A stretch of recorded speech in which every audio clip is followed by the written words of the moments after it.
இன்றைக்கி நம்ம அப்படியே செஞ்சோம் எக் புர்ஜி, அதில் நம்ம எக் ஃப்ரைட் ரைஸ் எப்படி செய்ய போகிறோன்னு பாருங்கள். கேஸ் ஆன் பண்ணிக்கலாம்.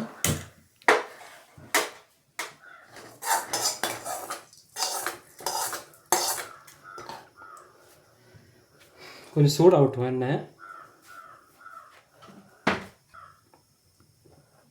லைட்டாக போதும். அப்புறம் நம்ம புர்ஜிக்கு எண்ணெய் சேர்த்தோம்ல, அதில் எண்ணெய் இருக்கும்.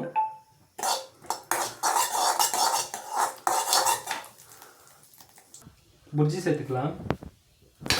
நீங்கள் அப்போ புர்ஜி செஞ்சோம்ல அதை சேர்த்துக்கலாம். நம்ம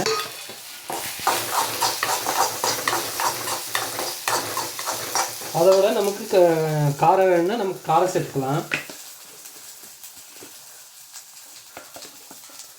கொஞ்சம் போதும், உங்களுக்கு வேணால் ஜாஸ்தி போட்டுக்கோங்க. அப்படியே அப்புறமா நம்ம சைடில் வச்சுருக்கோம் ரைஸு, அது இது கூட சேர்த்துக்கலாம்.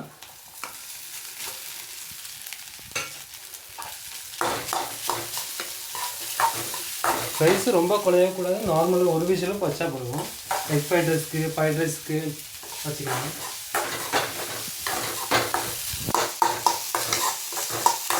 இப்போ நம்மள்கிட்ட சில்லி சாஸ் இல்லைன்னா நமக்கு நார்மலாக எக் ஃப்ரைட் ரைஸ் பண்ணிக்கலாம்.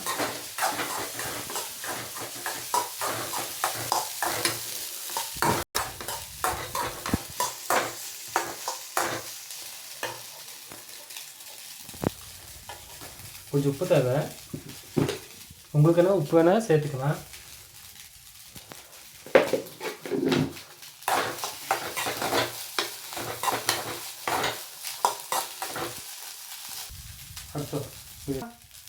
இப்போ கேஸ் ஆஃப் பண்ணிக்கலாம். அப்புறமா நமக்கு ஒரு சின்ன பிளேட்டில் மாற்றிக்கலாம்.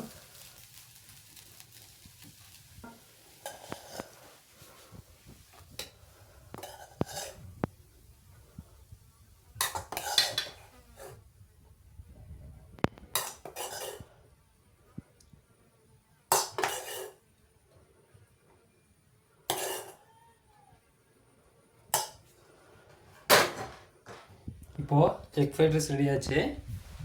எல்லாம் வேணால் கொரியண்டர் சாப் பண்ணி நமக்கு கார்னிஷ் வேணால் போட்டுக்கலாம்.